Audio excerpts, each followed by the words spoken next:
Leadership isn't about a title or authority. It's about the ability to inspire, connect, and move people's hearts, minds, and spirits. The greatest leaders don't demand followers. They earn them, not through power, but through influence. The kind that makes people want to follow, not because they have to, but because they trust you and believe in your vision. Throughout my career, I have been fortunate to work with incredible leaders, people who challenged me, supported me, and pushed me to aim higher. I wouldn't be where I am today without their influence.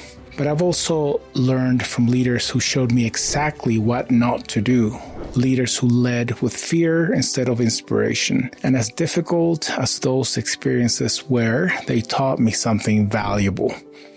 What kind of leader I never wanted to be.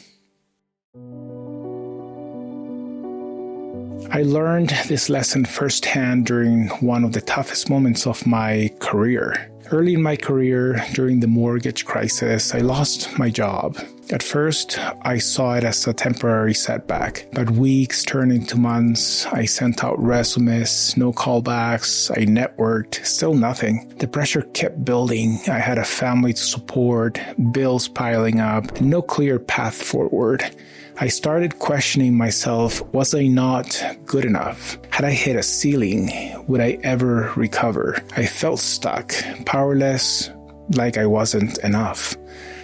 And then I met someone who changed everything. He wasn't just a leader with a title. He was someone whose wisdom, integrity, and belief in others made people want to follow him. A spiritual leader and a C-level executive. He had every reason to focus on his own success, but instead he focused on lifting others. In our conversation, he didn't give me easy answers. He didn't promise a quick fix, but he asked me one simple question. What are you doing to change your situation?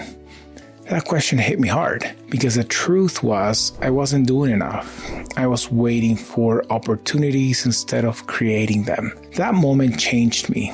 I stopped seeing myself as a victim of circumstance and started taking ownership of my future. I went back to school, earned a master's in accounting, later an executive MBA, and multiple certifications. It wasn't easy, but those decisions reshaped my career and opened doors I never imagined. And here's what I've learned. Leaders who create real impact all have four things in common. People don't follow perfection, they follow authenticity. Think about the best leaders you've worked with. Were they always perfect? No, but they were real.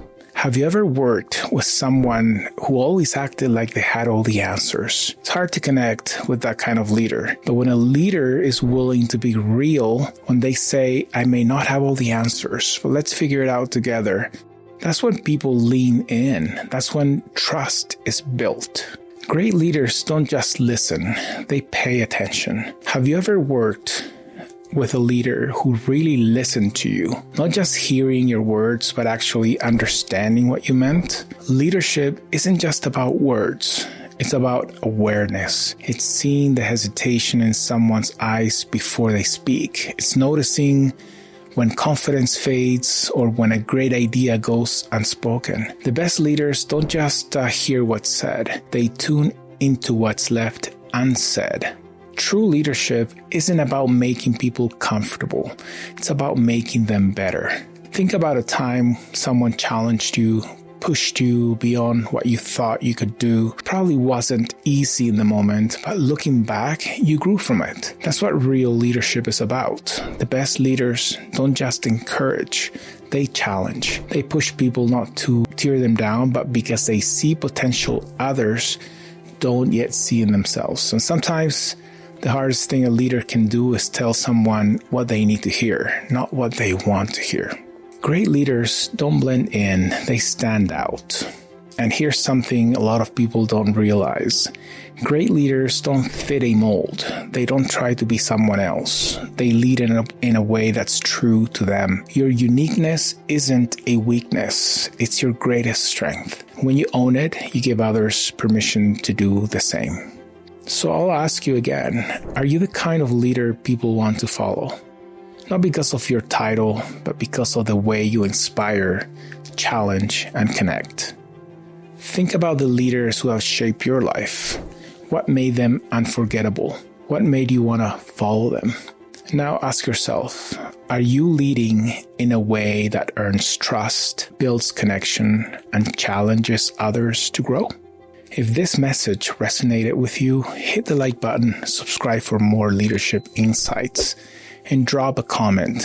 What leadership trait speaks to you the most? If you want to dive deeper into this topic, visit my blog at robertoalarcon.com, where I break down these leadership lessons in more detail. The link is in the description.